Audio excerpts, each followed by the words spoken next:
নমস্কার, শুভঙ্কর কয়াল ইউটিউব চ্যানেলের পক্ষ থেকে আপনাদের সবাইকে স্বাগত। বিরাট একটা আপডেট বলা যায় এবং তার সঙ্গে সঙ্গে খুব খারাপ খবর একটা বলা যায়, সেই জন্যই টাইটেলটা এরকম দেওয়া যে ক্লার্কশিপ পরীক্ষায়ও হয়তো ফুড এসআইয়ের পুনরাবৃত্তি হতে পারে বলে আমাদের সন্দেহ হচ্ছে। কেন বলছি এই কথাটা? তার কারণ সোশ্যাল মিডিয়া থেকে পাওয়া একটা স্ক্রিনশট, আবারও বলছি এর সত্যতা যাচাই করা সম্ভব নয়। সোশ্যাল মিডিয়া থেকে পাওয়া একটা স্ক্রিনশট অনুযায়ী পিএসসি ক্লার্কশিপের ক্ষেত্রে 4টি শিফটে এক্সামের কথা বলা হচ্ছে। এবার এই যে সোশ্যাল মিডিয়া থেকে পাওয়া যেটা, এটা আমার যেমন টেলিগ্রাম গ্রুপেও একজন পাঠিয়েছেন, এক দুজন, তার সাথে সাথে আমাকে পার্সোনালি কয়েকজন পাঠিয়েছেন এবং সোশ্যাল মিডিয়ায় বিভিন্ন জায়গায় এই স্ক্রিনশটটা ঘুরে বেড়াচ্ছে। সেখানে দেখতে পাচ্ছেন এটা একটা ফরম্যাট মনে হচ্ছে অফিসিয়াল লেটারের, যে স্কুলগুলোতে যে লেটার পাঠানো হয় সেই লেটারের, মানে এক্সামের সেন্টার চেয়ে স্কুলগুলোতে যে লেটার পাঠানো হয় সেই অফিসিয়াল লেটারের একটা পার্ট বলে মনে হচ্ছে। এবং মিসলেনিয়াস এক্সামের আগেও এরকম একটা পার্ট ভাইরাল হয়েছিল এবং আলটিমেটলি সেই ডেটেই কিন্তু হয়েছিল এক্সামটা। তো সেই জন্য এটার মানে বিশ্বাসযোগ্যতা একটু হলেও মনে হচ্ছে। তো সেখানে কি বলছে আগে দেখে নিই, তারপর আমরা আলোচনায় আসবো। প্রথম হচ্ছে নেম অফ দ্য এক্সামিনেশন দেখতে পাচ্ছেন, মানে বাকি পার্টগুলো ক্রপ করা, শুধু এইটুকু জায়গাটা দেওয়া। এবং মনে হয় কেউ একজন দিয়েছেন এটা ইচ্ছা করে লেটারটা পাওয়ার পর, বা লেটারটা মানে তার কাছে থাকার জন্যই, এবং পুরোটা তিনি দেননি তার সিকিউরিটি রিজনের জন্যই, যেটা মনে হচ্ছে। সেখানে দেখুন name of the examination clerkship examination part 1 2023, date and time of the examination কী বলছে দেখুন, 16 এবং 17ই নভেম্বর 2024, স্যাটারডে এবং সানডে দুটো করে শিফটে, 9:30 সকাল 9:30 থেকে 11টা এবং দুপুর 2:30 থেকে 4টে। তারপরে name of the institution, full address of the institution etcetera, এগুলো লেখা নেই আপাতত। তো এই যদি হয়, মানে এটার বিষয়যোগ্যতা এখনও পর্যন্ত আমি বলতে পারি না যে এটা 100% ঠিক বা বেঠিক, কোনোটাই বলা যায় না। বাট এরকম অনেকবারই দেখা গেছে, এরকম অফিসিয়াল লেটারের কিছু পার্ট কিন্তু সোশ্যাল মিডিয়া এসেছে এবং সেটা এক্সামের সময় কিন্তু সেই জিনিসটাই ফলো হয়েছে। তাই একেবারেই এই বিষয়টা কিন্তু উড়িয়ে দেওয়া যাচ্ছে না যে এটা ভুল বা এরকম কিছু।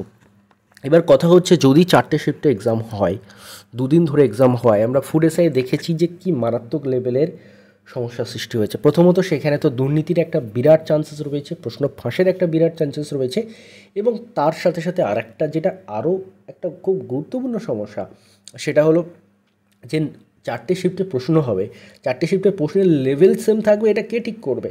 লেভেল কি সেম রাখা যায় কখনো?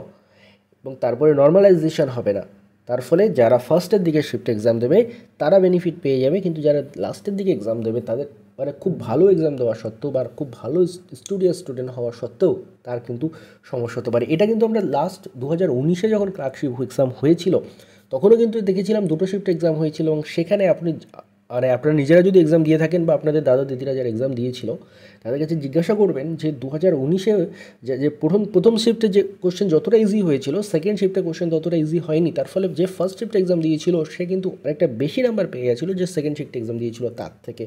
তো এই জিনিসগুলো কিন্তু খুব এফেক্ট করে। এবং তার সাথে যে দুর্নীতির অপশান তো থেকেই যাচ্ছে, মানে 4টে শিফটের মধ্যে কোনো একটা শিফটে যদি কোশ্চেন কোনোভাবে আউট হয়ে গেল তো গেল, মানে 4টে শিফটে সমান নিরাপত্তা দেওয়া কতটা মানে সম্ভব সেটা নিয়েও কিন্তু প্রশ্ন থাকছে। তো এবার কথা হচ্ছে, এই কথাগুলো বলার বা এইটা নিয়ে এত কনসার্নের কারণ একটা রয়েছে, সেটা আপনারা দেখুন। পিএসসি ক্লার্কশিপ এক্সাম, যেটা এখান থেকে বছর 2 আগে জানা গেছিলো 5000+ ভ্যাকেন্সি রিপোর্টেড, এবং বর্তমানে যেটা শোনা যাচ্ছে বিভিন্ন জায়গা থেকে 7000 থেকে 8000 ভ্যাকেন্সি রিপোর্টেড রয়েছে। অর্থাৎ একটা এক্সাম যেখানে 7 থেকে 8000 ভ্যাকেন্সি রয়েছে, মানে আমি এইটুকু বলতে পারি যারা প্রিপারেশন নিচ্ছেন ডেডিকেটেডলি প্রত্যেকে চাকরি পেতে পারেন। মানে অন্য কোনো এক্সামের ক্ষেত্রে এটা সম্ভব না, কিন্তু ক্লার্কশিপে এমন একটা এক্সাম হচ্ছে এবং এতগুলো ভ্যাকেন্সি রয়েছে যে যারা আপনারা ডেডিকেটেডলি পড়াশুনো করছেন প্রত্যেকে চাকরি পেতে পারেন। এবার যদি সেখানে চুরি হয় এটসেট্রা হয়, সেখানে যদি ডিসক্রিমিনেশন হয়, নর্মালাইজেশন না হওয়ার বেসিসে, 4টে শিফট এক্সাম হওয়ার বেসিসে, তাহলে কিন্তু আপনাদের মানে বহুজনের ক্ষেত্রে সমস্যা হতে পারে বলে যেটা মনে হয়, যে মানে বহুজনের ভুক্তভোগী হতে পারে, বহুজন সাফার করতে পারে এই জিনিসটা। তো আপাতত এখন কি করণীয়, যে 4টে শিফটে যদি এক্সাম হয়, দুদিন ধরে যদি এক্সাম হয়, দেখুন এই বিষয়ে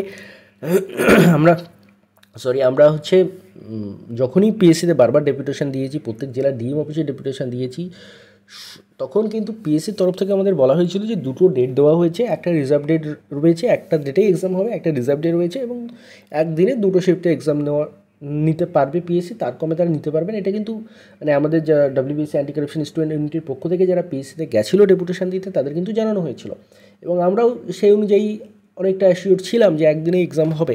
বাট এই যে স্ক্রিনশটটা, এটা কিন্তু সবাইকে বিচলিত করছে। মানে পিএসসি যে কথাটা বলেছিল আমাদেরকে ডেপুটেশনের সময়, সেটাও হয়তো পিএসসি মানছে কি না সেটা নিয়েও কিন্তু একটা মানে বড় সন্দেহ রয়ে যাচ্ছে। এবার কথা হচ্ছে, দেখুন কী করণীয় এখন। প্রথমত আপনাদের এই যে কনসার্ন যেটা, যে একটা শিফটে একটা দিনে এক্সাম হোক, যেটা আমরা বহুদিন থেকে বলে এসেছি, এবং দুর্নীতিমুক্ত এক্সাম হোক, এই জিনিসটা কিন্তু পিএসসির কাছে সবাইকে বেশি বেশি করে তুলে ধরতে হবে। যদি না ধরতে পারেন, এই যে জিনিসটা যদি পিএসসির কাছে না বেশি করে তুলে ধরতে পারেন, দরকার হলে মেল ক্যাম্পেনে কাজ না হলে পিএসসিতে ফিজিক্যালি যাওয়া এবং পিএসসির সামনে বিরাট প্রোটেস্ট দরকার। এই যে যদি পিএসসি যদি একটা ডিসিশন নিয়ে থাকে, অর্থাৎ দুদিনে এক্সাম নিয়ে নেওয়ার ডিসিশন যদি পিএসসি নিয়ে থাকে, সেটা চেঞ্জ করতে গেলে একটা বিরাট মাত্রার প্রোটেস্ট দরকার এবং সেটা পিএসসির সামনে গিয়ে ফিজিক্যাল একটা বিরাট প্রোটেস্ট দরকার। নইলে এই জিনিসটা কিন্তু চেঞ্জ হবে না। এবং এই জিনিসটা যদি চেঞ্জ না হয়, মানে আপনি হয়তো ভাবছেন যে আমার ক্ষেত্রে সমস্যা হবে না বা এটসেট্রা, বাট কে যে এর ভুক্তভোগী হবে, মানে যারা ফার্স্ট শিফটের দিকে থাকবে তারা হয়তো সমস্যাটার সম্মুখীন করবে না, কিন্তু second shift, third shift, fourth shift এবং যাদের যে মানে ফুডেসের ক্ষেত্রেও দেখেছিলেন লাস্টের ফিফথ এবং সিক্সথ শিফটের কোশ্চেনের লেভেল কীরকম ছিল সেখানে, আর ফার্স্ট সেকেন্ড শিফটের কোশ্চেনের লেভেল কীরকম ছিল। তো সেরকম যদি হয় তাহলে কিন্তু মানে কার কপালে যে খাড়া ঝুলছে সেটা কিন্তু বোঝা যাবে না আগে থেকে। তো আপাতত আপনি এটাই বলছি যে এইটা নিয়ে আপাতত পিএসসির কাছে থেকে জানা উচিত আমাদের প্রত্যেকের, এবং সেটা জানার চেষ্টা নিশ্চয় করা হবে যে এই জিনিসটা কতটা সঠিক। এবং তারপরে বিরাট মাত্রায় একটা বিরাট বড় আন্দোলন অবশ্যই দরকার যদি এই ডিসিশনটা পিএসসি নিয়ে থাকে সেটাকে পরিবর্তন করার জন্য। নইলে কিন্তু ফুড এসআইতেও যে জিনিস হয়েছিল সেই জিনিসের পুনরাবৃত্তি ক্লার্কশিপেও হতে পারে, এবং এই 7 থেকে 8 হাজার ভ্যাকান্সি বহু স্টুডেন্টের স্বপ্ন পূরণের একটা জায়গা, বহু স্টুডেন্টের চাকরি পেতে পারে, সেই জায়গাটা কিন্তু হয়তো বা নষ্ট হয়ে যেতে পারে। তো এটাই বলার।